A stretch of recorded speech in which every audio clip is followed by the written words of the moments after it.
नाज़रीन अस्सलाम वालेकुम। सियासत टीवी में आप सबका इस्तकबाल है। मैं हूं वाजिद खान और आप देख रहे हैं कौमी खबरनामा। सबसे पहले देखते हैं सुर्खियां।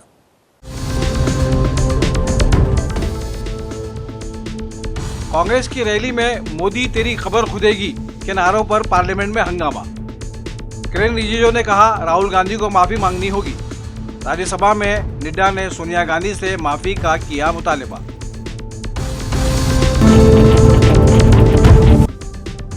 वजीर आजम उर्दन, इथियोपिया और ओमान के 4 रोज़ा दौरे पर रवाना। सिडनी दहशतगर्दाना वाक़े की मजम्मत की, कहा हिंदुस्तान ऑस्ट्रेलिया के साथ खड़ा है।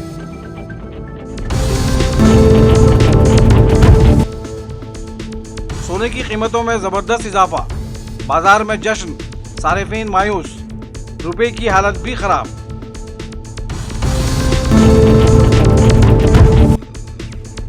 प्रेस क्लब ऑफ इंडिया की तारीख रकम, संगीता बुरवा पिशरोती पहली खातून सदर मुंतखब। उर्दू मीडिया की नुमाइंदगी जावेद अख्तर के हिस्से में आई।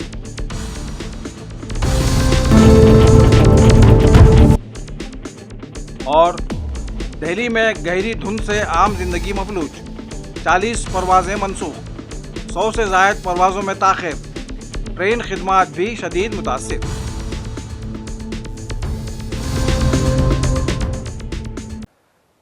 सुर्खियां आपने मुलाहिजा की और अब पेश है खबरों की तफसील। कांग्रेस की एक रैली में वजीर आजम नरेंद्र मोदी के खिलाफ कहे गए नाजेबा अल्फाज के मामले पर पीर के रोज लोकसभा में हंगामा हुआ, जिसके बायस ऐवान की कार्रवाई मुलतवी कर दी गई। ऐवान की कार्रवाई शुरू होते ही लोकसभा स्पीकर ओम बिरला ने ऐवान के 3 साबिक अरकान के इंतकाल की इत्तला दी और कुछ देर खामोशी इख्तियार करके उन्हें खिराज अकीदत पेश किया। मिस्टर बिरला ने जैसे ही वक्फा सवालात शुरू करने की कोशिश की, हुक्मरान जमात की जानिब से कई अरकान अपनी जगहों पर खड़े हो गए और कांग्रेस की रैली में मोदी के खिलाफ की गई तनकीदी और नाजेबा तबसरे पर अपनी बात रखना चाहिए, जिसके बाद हंगामा शुरू हो गया। किरेन रिजिजू ने इस मौके पर बोलते हुए मुतालबा किया कि अपोजिशन लीडर राहुल गांधी को इस मामले पर माफ़ी मांगनी होगी। हम लोग सब इस सदन का सदस्य है, अलग अलग पार्टी से। हम लोग एक दूसरे का विरोधी है, हम दुश्मन नहीं है। आप बात को सुनो, गंभीरता से सुनो बात को। हम लोग एक दूसरे के दुश्मन नहीं है, हम एक दूसरे के विरोधी हैं। 2014 में बीजेपी का एक एमपी ने एक गलत शब्द प्रयोग किया था विरोधियों के ऊपर। प्रधानमंत्री मोदी जी ने तुरंत अपना एमपी को माफी मांगने के लिए कहा और उन्होंने माफी मांगी, क्योंकि हम इस सदन में लोगों के द्वारा चुने हुए प्रतिनिधि के हिसाब से काम करते हैं। कल कांग्रेस के रैली में प्रधानमंत्री मोदी जी का कब्र खोदने के लिए बात कहा गया है। ये इस देश के लिए बहुत दुखद समय है कि कांग्रेस पार्टी ऐसा शब्दों का इस्तेमाल करते हैं और सारे कांग्रेस पार्टी पूरे का पूरे नेतृत्व उस रैली में मौजूद थे और प्रधानमंत्री मोदी जी का कब्र खोदने के लिए इन्होंने नारा लगाया। इस देश के लिए इससे शर्मनाक, इससे ज्यादा दुर्भाग्यपूर्ण कोई चीज नहीं हो सकता है कि देश के प्रधानमंत्री 140 करोड़ के नेता, विश्व में सबसे प्रसिद्ध, सबसे मजबूत नेता आदरणीय प्रधानमंत्री मोदी जी का कब्र खोदने के लिए कांग्रेस के रैली में बात कहा गया है। मैं चाहता हूं कांग्रेस के नेतृत्व माफी मांगना चाहिए, इस सदन के माध्यम से देश से माफी मांगना चाहिए। राज्यसभा में भी, लोकसभा में भी कांग्रेस के अध्यक्ष उधर राज्यसभा में कायद ऐवान व बीजेपी सदर जेपी नड्डा ने इस मामले पर बोलते हुए कांग्रेस की रैली में मोदी तेरी खबर खुदेगी आज नहीं तो कल जैसे नारों की मजम्मत करते हुए कांग्रेस सरबराह सोनिया गांधी से मुतालबा किया कि वो इस बात पर माफ़ी मांगे, जिस पर ऐवान में हंगामा शुरू हो गया और कार्रवाई मुतासिर हुई।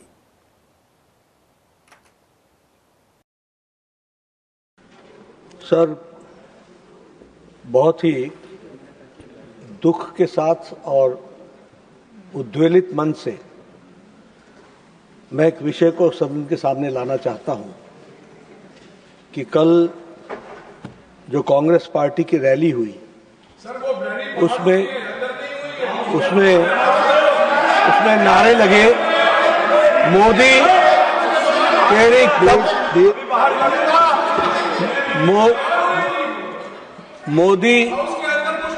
मोदी तेरी कब्र खुदेगी, आज नहीं तो कल खुदेगी। ये इस तरीके के नारे की बात रिकॉर्ड पे जा रही है, प्लीज।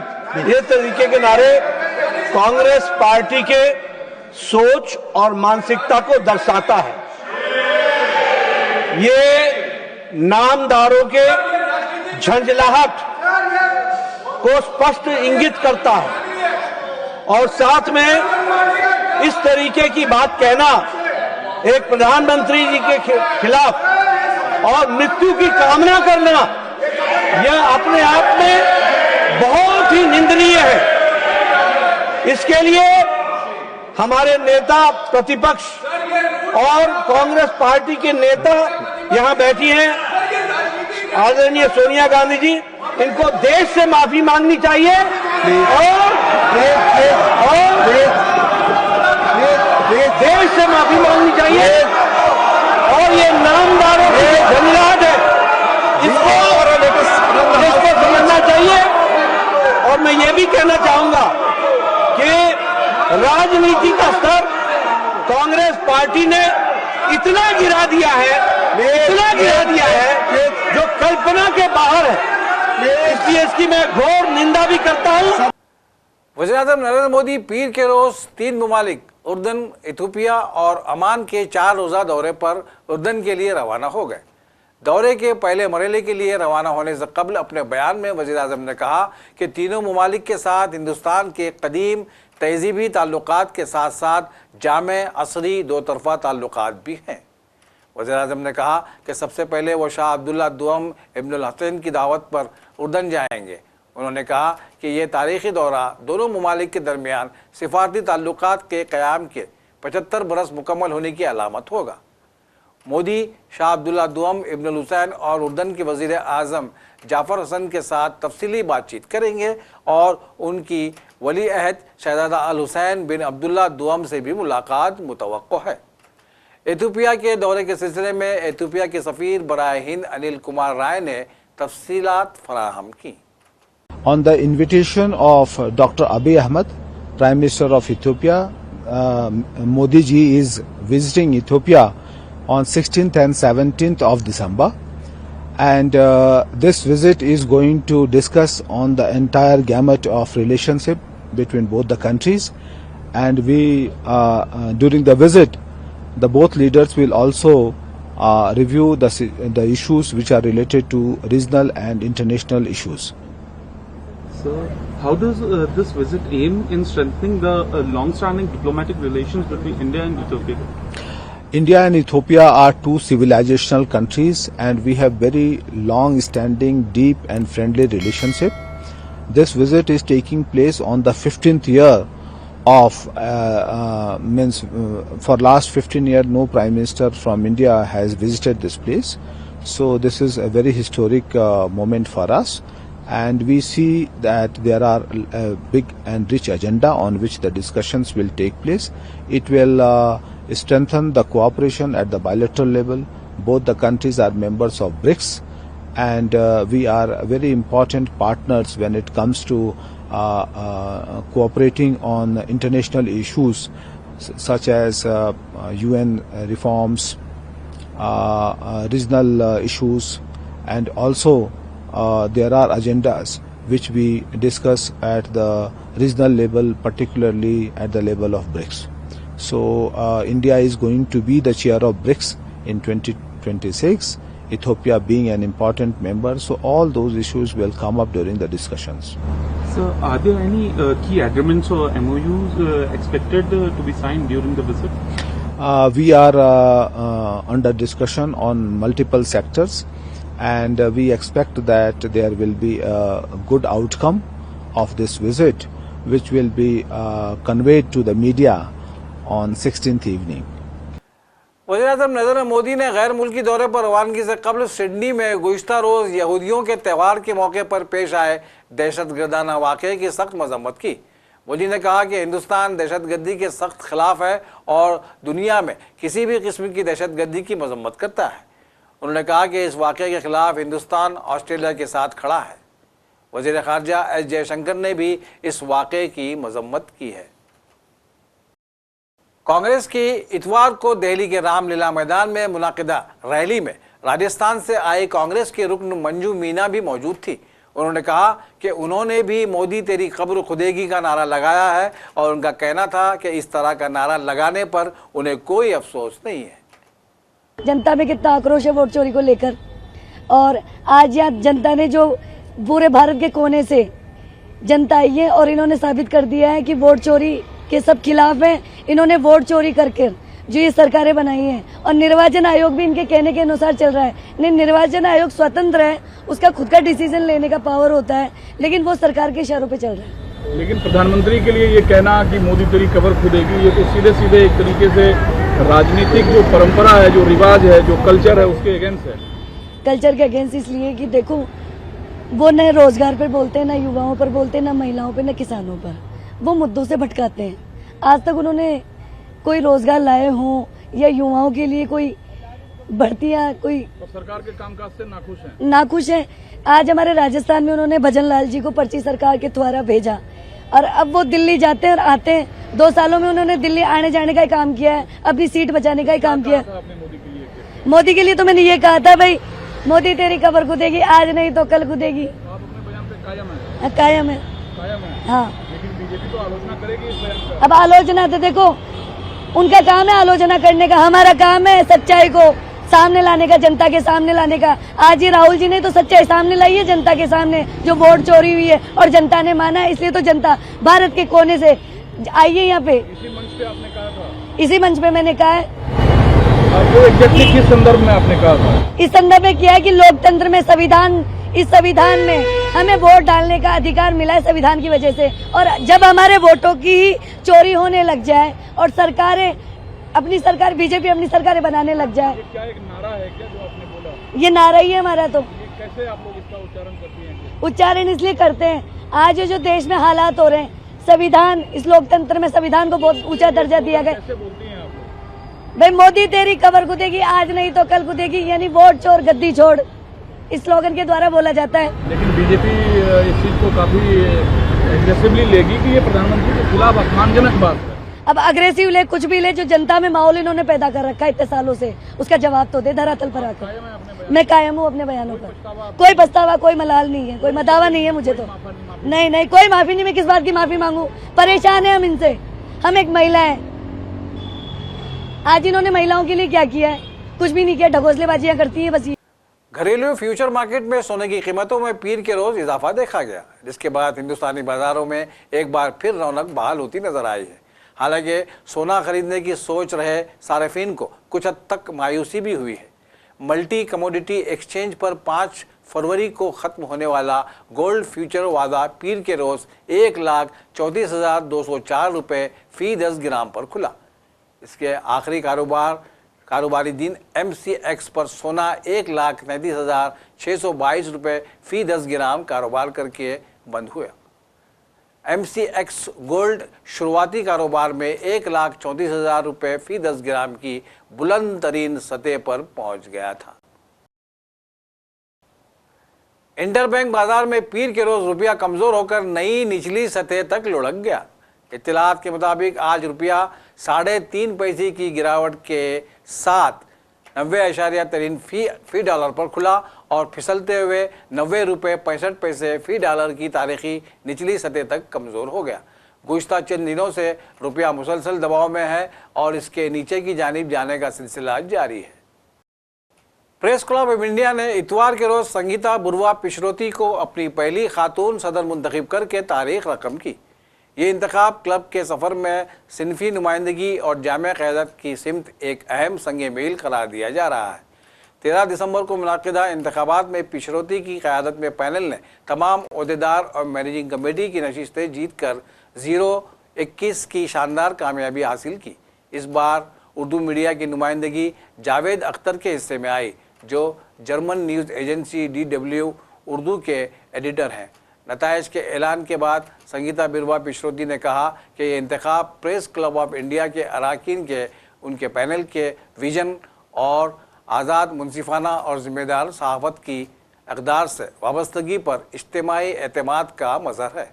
साबिक़ सदर गौतम लहरी ने क्लब के अरकान का शुक्रिया अदा करते हुए कहा कि नई टीम सहाफ़ियों को दरपेश बदलते हुए चैलेंजेस के तनाजुर में क्लब को मज़ीद जामे, हसास और मौसर बनाने का अमल जारी रखेगी। PCI के सुबुकदोश होने वाले सेक्रेटरी जनरल नीरज ठाकुर ने कहा कि क़याम के बाद से प्रेस क्लब ऑफ इंडिया मुल्क व बैरून मुल्क सहाफ़ियों के लिए एक अहम इदारा रहा है और पहली खातून सदर का इंतखाब तरक्की की एक मजबूत अलामत और बराबरी, तनव्वुर और जमहूरी इक़दार से क्लब की वाबस्तगी की तौसीक़ है।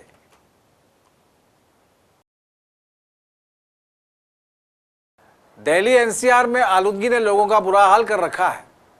गोया धीमी हवाओं और ख़राब मौसम ने दिल्ली को गैस चैम्बर में तब्दील कर दिया है। स्मॉग की मोटी तह ने अब भी राजधानी को घेर रखा है। सरदार पटेल मार्ग में AQI 83 दर्ज किया गया है, जो कि सेंट्रल पोल्यूशन कंट्रोल बोर्ड के मुताबिक शदीद ज़ुमरे में आता है। पीर की सुबह 7 बजे पूरा शहर घने कोहरे की चादर में लिपटा हुआ था। मेट्रो स्टेशन से लेकर सड़कों पर कोहरे के बायस हद बसारत बेहद कम रही। गाड़ियां भी मुकर्ररा हद से काफ़ी कम रफ्तार से चलती नजर आई। दिल्ली की हालत बहुत ज़्यादा खराब है और मैं इस समय आनंद विहार से 1 किलोमीटर दूरी पर खड़ा हूँ। यहाँ सांस लेने में दिक्कत आ रही है। बड़े बुजुर्ग भी बहुत परेशान हैं, बीमार चल रहे हैं। बहुत ज़्यादा हालत खराब है। कंस्ट्रक्शन बंद नहीं हो रहा है, खाली कागजों में काम हो रहा है, जमीन पर कोई काम नहीं हो रहा है। सभी नेता अपने घरों में बैठे हुए हैं, पब्लिक परेशान है, पब्लिक को कोई पूछने वाला नहीं है। भैया आप सबसे निवेदन करूंगा कि इनकी एक बार इनसे शिकायत करें और इनको बताएं कि दिल्ली की हालत कैसी हो रही है। दिल्ली में हर आदमी बीमार है इस समय। इससे पहले इतवार को मुसलसल दूसरे दिन हवा का मेयार संगीन ज़ुमरे में रिकॉर्ड किया गया था। ये सीजन का सबसे आलूदा दिन दर्ज किया गया था। इसके अलावा दिल्ली मुल्क में तीसरे नंबर पर सबसे ज़्यादा आलूदा रहा। दरियासना CPCP ने पेशगोई की है कि पीर और मंगल के दरमियान हवा के बेहद ख़राब ज़ुमरे में पहुंचने का अंदेशा है। इसकी वजह से मरीज़ों को, सांस के मरीज़ों को काफ़ी परेशानी हो सकती है। लोगों को आंखों में जलन, खांसी, खारिश और सर दर्द का सामना करना पड़ सकता है। दिल्ली में धुंध के बायस कई ट्रेनें लेट चल रही हैं और स्टेशनों पर मुसाफिरों को कई घंटे ट्रेन के इंतजार में परेशान देखा जा रहा है। उधर गहरी धुंध के बायस दिल्ली के इंदिरा गांधी बैनुल-अक़वामी हवाई अड्डे पर सुबह 40 परवाजें मनसूख करनी पड़ी, जबकि 4 परवाज़ों का रुख मोड़ना पड़ा। इसके अलावा बड़ी तादाद में परवाज़ों की आमद और रवानगी में ताख़ीर हो रही है। हवाई अड्डे के ज़राए के मुताबिक रनवे पर हद बसारत इंतहाई कम होने के सबब परवाज़ों में ताख़ीर पेश आ रही है। अब तक 40 परवाज़ें मनसूख की जा चुकी हैं और 4 को डाइवर्ट कर दिया गया है, जबकि 100 से ज़ायद परवाज़ों में ताख़ीर की इत्तला है। बिहार के मुजफ्फरपुर में पीर की सुबह उस वक्त अफरा तफरी मच गई जब एक घर में 4 लाशें फंदे से लटकने की खबरें फैली। यह दर्दनाक वाक़या ज़िला के सिकरा थाने में इलाके के तहत मशरूलिया गांव में पेश आया। एक ही ख़ानदान के 4 लोगों की मौत से इलाके में सनसनी फैल गई। मुतवफ़ियों में वालिद और उसकी 3 बेटियां शामिल हैं, जिनकी लाशें फंदे से लटकी हुई पाई गईं। मरने वालों की शनाख्त वालिद अमरनाथ राम 36 साल, बेटियों अनुराधा कुमारी 11 साल, शिवानी कुमारी तकरीबन 10 साल और राधिका कुमारी तकरीबन 8 साल के तौर पर की गई है।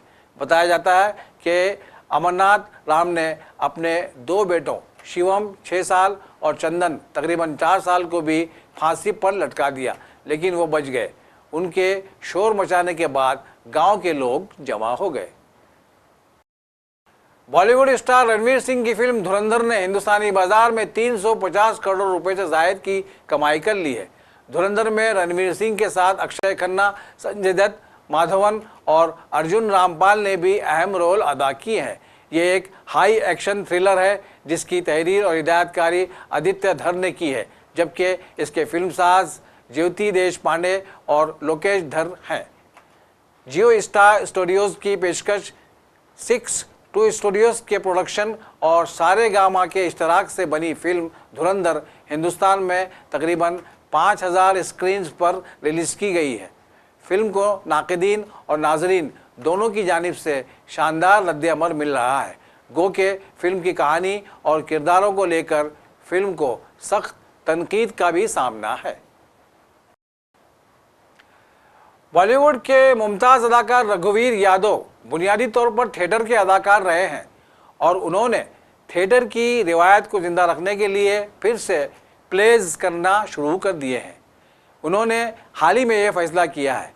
इसी सिलसिले की एक कड़ी के तौर पर मारे गए गुलफाम के उन्वान से उन्होंने एक प्ले किया है। इस प्ले की रिलीज़ के मौके पर उन्होंने गुजरे हुए ज़माने के अलावा अपने तजुर्बात मीडिया से शेयर किए। चला रहा धीरे धीरे करते करते, और बीच में कुछ फिल्म और थिएटर काफ़ी किया मैंने, बहुत किया, और बीच में कुछ वक्त नहीं मिल पाता था क्योंकि फिल्म मेरे इसमें उलझ गया था। तो फिर मैं फिर से अब शुरू किया है मैंने थिएटर। तो ये मेरा तीसरा नाटक है। इससे पहले हमने पियानो किया। अब ये प्ले करने का मेरा सिर्फ यही मकसद है कि इसमें नौटंकी भी है, पारसी थिएटर भी है, और उस ज़माने का, जिस ज़माने में मैंने थिएटर किया और जिस ज़माने के थिएटर से मैंने सीखा वही था। तो वही मैं दिखाना चाहता हूँ कि हमारे यहाँ जिस तरह के नाटक हुआ करते थे। ये फिल्म से पहले की नाटक है पारसी थिएटर, जो पारसियों ने जो कंपनियाँ शुरू की थी, उसमें मैं 6 साल बिल्कुल खाना बदोशों की तरह मैंने ज़िंदगी गुजारी है। और वहाँ मुझे महसूस हुआ कि इससे बेहतर पेशा कोई नहीं हो सकता थिएटर से। बस उसी नीयत से चला रहा हूँ। और ये मारे गए गुलफाम नाटक है। ये फणीश्वर नाथ रेणु की कहानी है, मारे गए गुलफाम उर्फ तीसरी कसम उर्फ मारे गए गुलफाम। एक तो म्यूज़िक थिएटर में तो था ही, पूरी फ़ज़ा में तारी था, क्योंकि उस वक्त ये टीवी और रेडियो और ये सारा कुछ उस ज़माने में बहुत ही सुनाई नहीं देता था, बस कहीं कहीं सुनाई दे जाता था। और वो ग्रामोफोन चला करते थे हम, तो उसमें ग्रामोफोन पे वो 75 RPM का राउंड पर मिनट के उसमें वो आता था ना बड़ा, उसमें हम रिकॉर्डिंग करते थे। और 2 माइक लगे रहते तो पूरा नाटक उसमें हो जाया करता था। बहुत कम चीज़ें हुआ करती, उसमें हम बड़े बड़े नाटक कर लिया करते थे। हम हर नाटक 9 बजे शुरू होता, 2-2:30 बजे तक ख़त्म होता था। तो ये जो 6 साल मैंने जो दिन गुजारे और सीखने जो मिला, वही मेरे लिए बड़े खूबसूरत। इस वजह से मैं कह रहा हूँ बहुत खूबसूरत दिन थे वो। देखिए, कंपटीशन तो लाइफ में मैंने कभी महसूस नहीं किया, सिर्फ अपना काम करते चलो, यही मेरा था। बस ये था कि बेहतर देखने के बाद मुझे ये महसूस होता कि ऐसा हम भी करें, इस तरह हम भी सीखें। बहुत बेहतर लोग थे। ये तो पारसी थिएटर में ही बहुत खूबसूरत और बहुत बड़े उस्ताद और खलीफे उस्ताद हुआ करते थे, जिनको देख कर हमने बहुत सीखा। फिर वहीं इब्राहिम अलकाजी मिल गए, उन्होंने और थिएटर का हमें मायने समझाई कि थिएटर है क्या, थिएटर में क्या सीखना ज़रूरी है। थिएटर जो खूबसूरत ज़िंदगी बना देता है, ज़िंदगी जीने का एक सलीका सिखा देता, वो थिएटर ही है। ये हमने वहाँ जाके सीखा और इन लोगों के साथ रह के। दिल्ली ट्रैफिक पुलिस ने आज यानी पीर के रोज़ आलमी शोहरत याफ्ता फुटबॉलर लियोनेल मेसी के दौरे के पेश नज़र ट्रैफिक के हवाले से एडवाइजरी जारी की है। मेसी का प्रोग्राम दोपहर 1 बजे से शाम 4 बजे तक दारुल हुकूमत के अरुण जेटली स्टेडियम फिरोज शाह कोटला ग्राउंड में है। इस हवाले से ट्रैफिक पुलिस ने कहा कि प्रोग्राम के दौरान गाड़ियों के रास्ते में तब्दीली, बंदिश और बड़ी तादाद में नाजरीन की आमद-ओ-रफ्त की वजह से स्टेडियम के अंदर और इर्द गिर्द ट्रैफिक की रफ्तार सुस्त रहने की तवक्को है। मेसी गुज़िश्ता रोज़ मुंबई में प्रोग्राम करके वापस आए थे। मुंबई में मेसी के चाहने वालों ने उन्हें इस तजुर्बे को दिलचस्प और यादगार करार दिया है। लाइफ का बेस्ट ड्रीम था मेसी को देखना, और वंडरफुल एक्सपीरियंस जो मेसी ने आके यहाँ पे किया।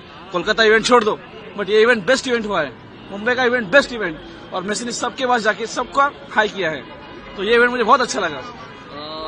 जैसे आपने जैसे कोलकाता का इंसिडेंट का जैसे बोला, कोलकाता में ये भी इंसिडेंट हुआ था कि लोगों को मेसी को देखना ही नहीं मिला, तो ऐसा कुछ आपके साथ ऐसा हुआ उसको देखने ही नहीं मिला या वगैरह कुछ? ऐसा मैं बोल नहीं सकता, हर एक पर्सन जिसने टिकट खरीदा है उसको मेसी देखने को मिला। मेसी ने सबको ग्रीट भी किया, हाई किया सबको, और जो इवेंट हुआ है सक्सेसफुल इवेंट हुआ है मुंबई का। I am very happy with that. मतलब अनरियल एक्सपीरियंस था मेसी को सामने देख के। कितने बार टीवी पे देखते, late night UCL matches and सब, मेसी को सामने देख के and he was so happy to see us and हम लोग का पूरा रिएक्शन तो एकदम अनरियल अनबिलीवेबल फीलिंग था। क्या कहेंगे आपके हाथ में जिसका टैटू है, आज आप लोगों को लाइव देखा, क्या एक्सपीरियंस था, कैसा लगा? ये ड्रीम है, ड्रीम एक छोटे बच्चे का था जो हम लोग ने 2008 से मेसी को खेलते हुए देखते आए। एक एफसीवी बार्सिलोना क्लब, उसके बाद अर्जेंटीना नेशनल टीम को वर्ल्ड कप जीतना और पूरी जर्नी को फॉलो करना, जहां पे वर्ल्ड कप हम बाहर के देश में देखना चाहते थे बट पॉसिबल हुआ नहीं, और मेसी खुद वर्ल्ड कप एक अर्जेंटीना चैंपियनशिप देख के हमें यहाँ पे देखना बहुत ही एक अविस्मरणीय अवसर था। और ये ड्रीम था, ड्रीम जो एक छोटे बच्चे, मेरे अंदर के छोटे बच्चे को खुश हुआ आज बड़े होके, तो बहुत ही ब्यूटीफुल मोमेंट था विटनेस करने के लिए कि मेसी है। और जब मेसी ने ऑफ कोर्स वर्ल्ड कप जीता था तो मैंने मेरा टैटू करा लिया था, तो एक मेमोरी है और जर्नी है जो हम लोगों ने फॉलो की थी। It was a beautiful day in a life. और आखिर में सुर्खियों पर एक और नजर।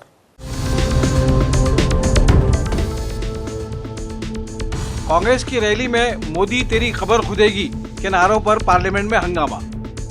किरेन रिजिजू ने कहा राहुल गांधी को माफी मांगनी होगी।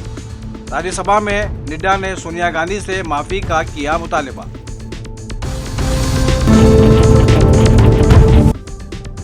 वजीर आजम उर्दन, इथियोपिया और ओमान के 4 रोजा दौरे पर रवाना। सिडनी दहशतगर्दाना वाक़े की मजम्मत की, कहा हिंदुस्तान ऑस्ट्रेलिया के साथ खड़ा है।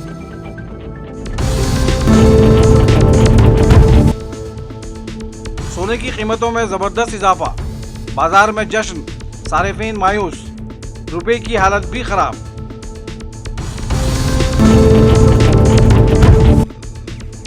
प्रेस क्लब ऑफ इंडिया की तारीख रकम, संगीता बुरवा पिशरोती पहली खातून सदर मुंतखब। उर्दू मीडिया की नुमाइंदगी जावेद अख्तर के हिस्से में आई।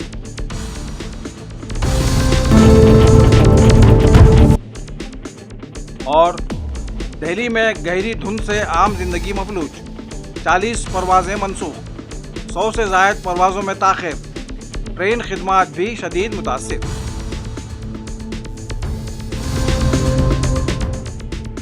इसी के साथ कौमी खबरनामा यहीं अपने इख्तिताम को पहुंचता है। सियासत की पूरी टीम के साथ वाजिद खान को दीजिए इजाज़त। अल्लाह हाफिज़।